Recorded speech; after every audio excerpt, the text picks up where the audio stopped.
Welcome to Jurassic Park. You're gonna need a bigger boat. Why don't we just wait here for a little while? Do you want to know what it is? There's no knowing where you might be swept off to. Help me, Obi-Wan Kenobi. You're my only hope. Shepherds we shall be, for thee, my Lord, for thee. I don't know. I'm making this up as I go. There's a special rug in hell reserved for people who waste good scotch. He peed on my rug! He peed on the dude's rug. Do your worst. Final report of the commercial starship Nostromo. Roads? Where we're going, we don't need roads. Welcome to your feature presentation. I'm your host, Heath Fall, and with me in the studio today is Andrew McKay. Andrew, say hello. Hello. Glad to be here.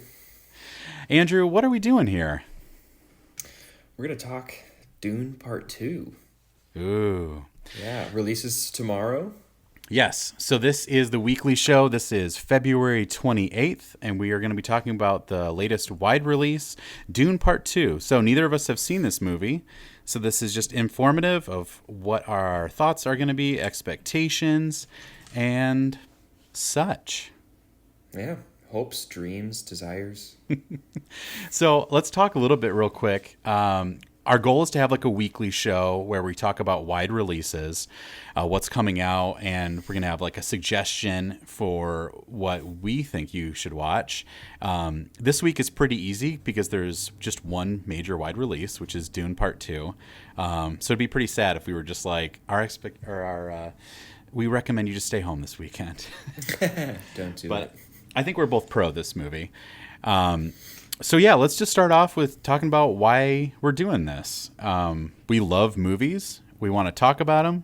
We're friends that enjoy watching and talking about movies together. So we're like, let's start a podcast, right? Mm-hmm. Yeah, absolutely. So yeah, so let's just kind of start off with kind of some get to know us. And let's start with a little bit, just like, what's one of your top childhood movie memories? Yeah. Should I go first? Yeah. Why don't you rock and roll? Okay. Yep. My top movie memory. Or it can just is be a definitely- memory. It doesn't have to be top. I won't hold you to that. Well, I'll use my top one. That's totally fine. When I was, let's see, I think I was 5 years old. I saw Tobey Maguire's Spider-Man, Sam Raimi, Tobey Maguire, with my dad in theaters. And obviously 5-year-olds typically do not go see PG-13 movies. But my dad knew that I just adored Spider-Man. And he's told me, hey, we'll go see Spider-Man under one condition. You cannot tell your mom. And Classic. So I said, okay, anything you want. It was a terrific experience. I loved every second of it. Still one of the most nostalgic movies for me.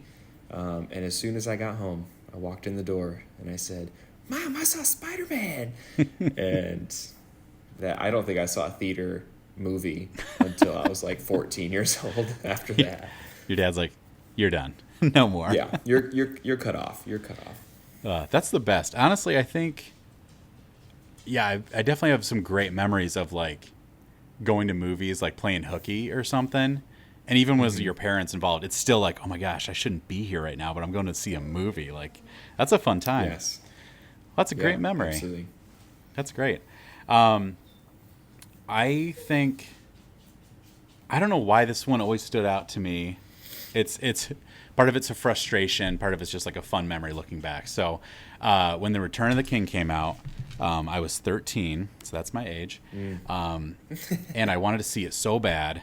And I kept trying to, I was 13, so I had to talk my parents into taking me, or be like, we need to see it right now.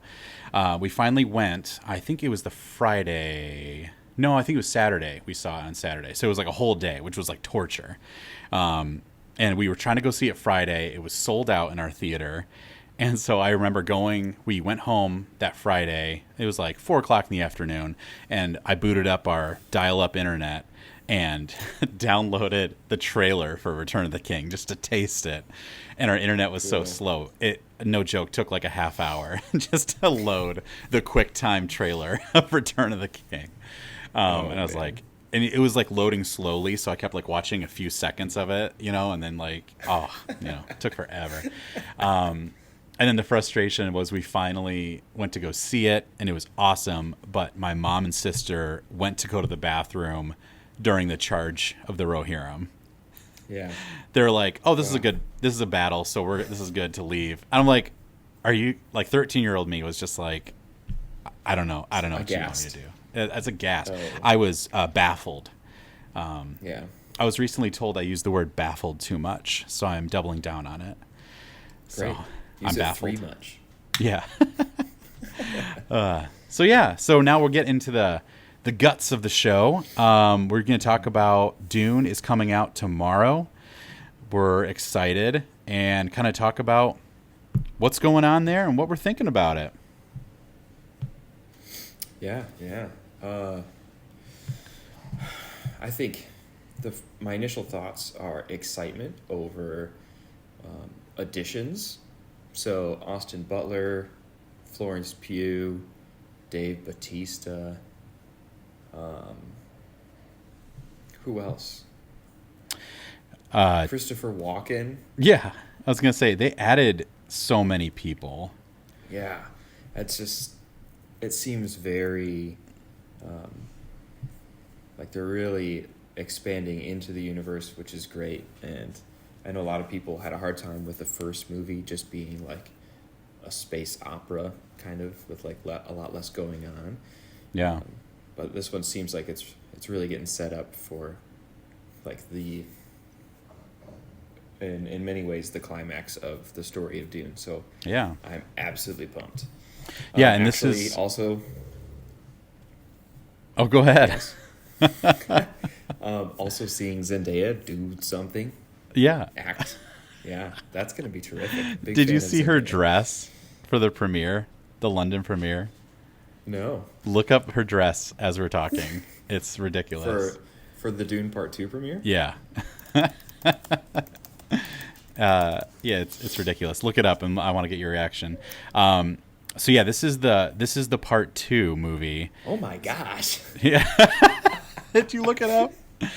For those of you who haven't seen it, it's a semi-see-through robot dress. So there's nothing like super revealing, but it's metal and plastic, and it's a look. It's yeah. So I looked it up, and it was supposedly what I just got from a snapshot was this.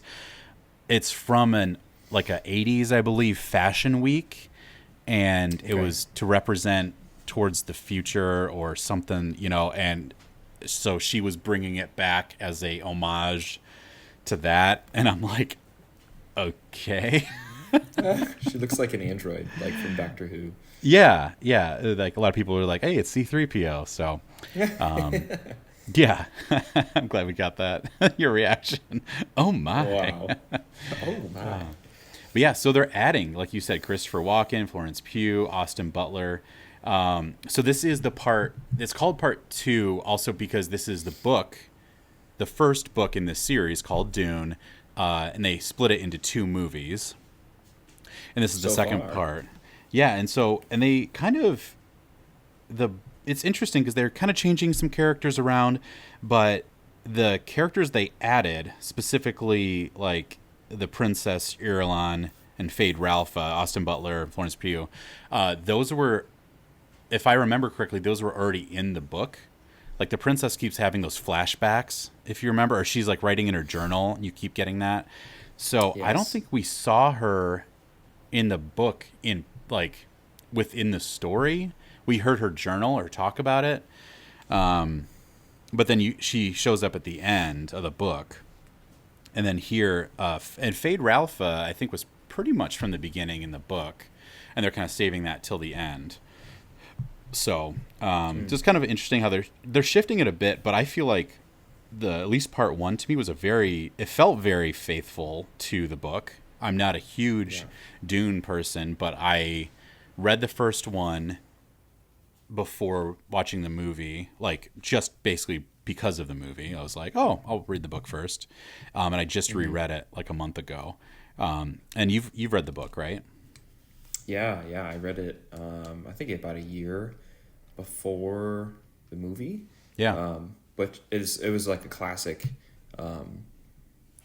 vamp, like ramping up production, like reprinting books and all that kind of stuff before they announce that a movie's being made, like officially. So Yeah. I definitely fell victim to the not victim. I fell into that wave of like reprints and stuff like that, and I felt it was victim. terrific. Loved it.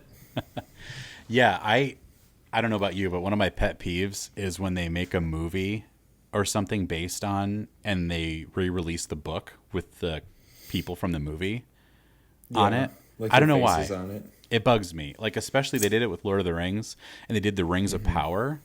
Like, they redid the cover for the Rings of Power. It's like, but those characters aren't even in. Like, that's not Right. what the story is about. It just, like, I don't know, it bugged me. And I do feel like we're in kind of coming out of it, hopefully, but we're in a time for a while that there were not a lot of good book adaptions. And I think this was a really good one, especially the first part was a good one. Do you agree that this was good? Dune, at least Yeah, part I one, mean- was faithful. And I'm by no means am I a Dune purist. I read it once and loved it. I went on to read like the one after it, The Children of Dune, and I was gonna say, Dune isn't Messiah. Dune Messiah Dune next? Messiah. Yes. Which I have not read. See, no purist. Yeah, I'm not a purist, but I've read Frank Hubbard.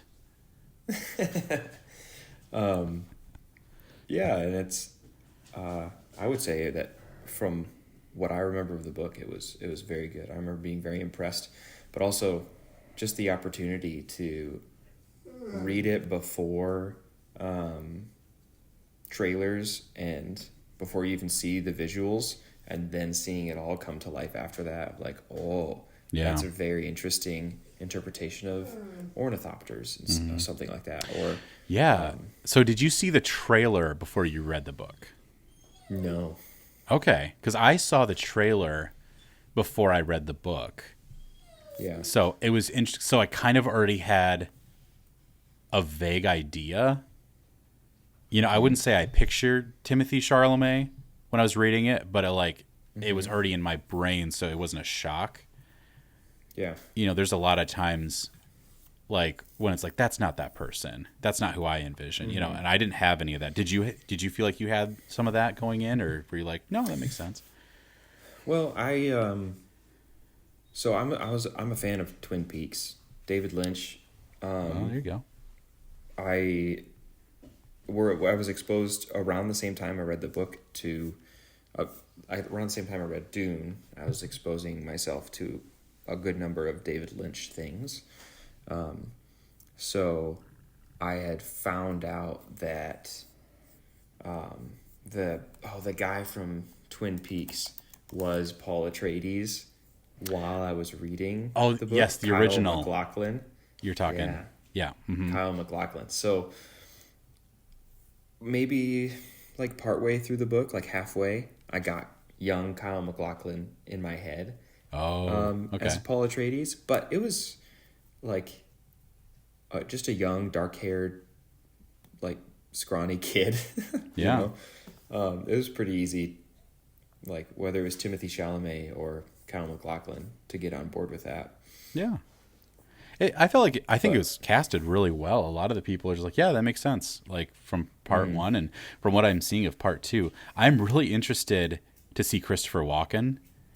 So he's playing the Emperor, and like, I don't know. I feel like right now, I mean, even the Super Bowl. Did you see the Super Bowl commercial that just was here? It was people making fun of Christopher Walken. Like Christopher Walken was like going to get his car, you know, from the valet, and the valet was like, "He is your car," you know, and he's like, everyone was doing a terrible Christopher Walken impression. Okay. So he's definitely one of those people that has like a distinctive way of talking, and people like use it. So it's like, I'm really curious. Like, will I just see Christopher Walken, you know, or is it gonna like? I mean, he's a great actor, but I think sometimes these people are so infamous, you know. So that'll be interesting, but like, I'm excited to see that, and everyone else is like, oh, they're great actors. yeah, we should talk about a little bit of the director. What's the director's name again, Andrew? I pronounce it Villanueva. Yeah, so I was joking because I can't say it. That's why I made him say that. So it's, yeah, I apologize for if we're butchering this. He's French-Canadian, so Denis Villeneuve, probably? Villanueva. Villanueva. I don't know. So he did part 1 as well. And yes, he also did Blade Runner 2049. He did Arrival, Sicario, Prisoners. So not like, I mean, some pretty solid movies. I like quite a few of those movies. Have you seen any of his other movies? Yeah, Dennis don't miss, man. Dennis don't miss.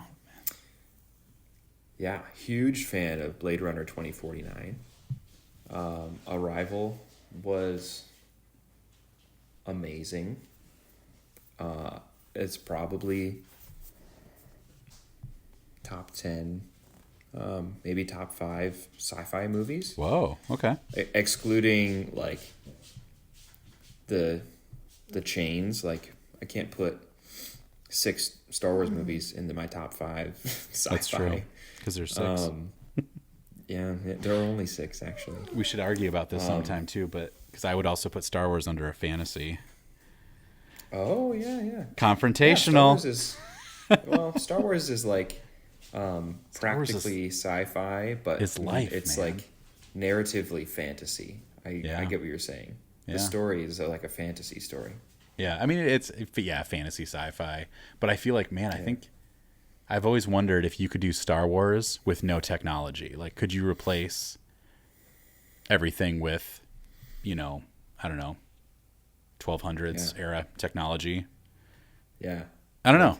The Death Star is just a really big boat. It's a really big boat. Yeah. I thought you were, like I was envisioning like a giant catapult. Yeah. It's a boat with a trebuchet. They go, land ho. They go, that's no land. That's no it's land. It's a boat. It's a boat. It's a giant boat. It's a giant boat. It would make more sense. The Last Jedi would make more sense with real boats. Like when the one ship is trying to go like just out of the way and they keep shooting it. Like that would make more sense as ships. Like if they're like, we're light just enough to stay ahead. Yep. Let's not talk about The Last Jedi. Anyway, yeah, save it for later. Yeah, save it. Yes, pretty big Dennis fan. Yeah, that guy. No, he's really solid. And I obviously movies are teams of people, teams of actors, but I think seeing director's past work is a good indication of the quality of the movie, and especially because this seems like someone who really likes the Dune story and wanted to do it well. And though I remember that was one of the stipulations with making part 1. He's like, I need to be approved to do part 2 as well. Like this is not a one and done. We'll see how it goes. Yes. So yeah, and then also another interesting thing is this is the first Dune that we are seeing in theaters first. So Dune Part 1 came out during the pandemic and yeah. So I think HBO had it. Yeah, before it was Max. Yeah, I was going to say, you want to feel old? This was back in the HBO Go days. I think it was Go. Whoa. Oh, wait, it was, what is it? It was HBO Go, then HBO Max, then just Max. I think something like that. We'll have another episode on the HBO. Do you know what HBO stands for? Hit box office? I think it's home box office. I was gonna say I think it's home, but I also you say that, and I'm like that could be right too. Yeah, no, it's home. Yeah. All right, so let's wrap up. Let's wrap up. Oh, sorry, we are running out of time. I was just trying to find the release date for Dune because I couldn't believe that. Anyway, let's wrap it up. Oh, the first one, yes, yeah. So yeah, I'd love to do another episode on Dune, the part 1, and then we'll also be doing a review of part 2. So yes, Dune Part 2 comes out on March 1st, this Friday. So there should be some early releases tomorrow. I think we're going to go see it. I don't know, probably Friday. As soon we'll as see. possible. Yeah, we'll see it soon, and we'll do a little review. So yeah, so right now, quickly, let's what's expectations? What are you hoping for? Yeah. Besides a good movie. Hoping, yeah, I mean, I'm hoping for a lot of action.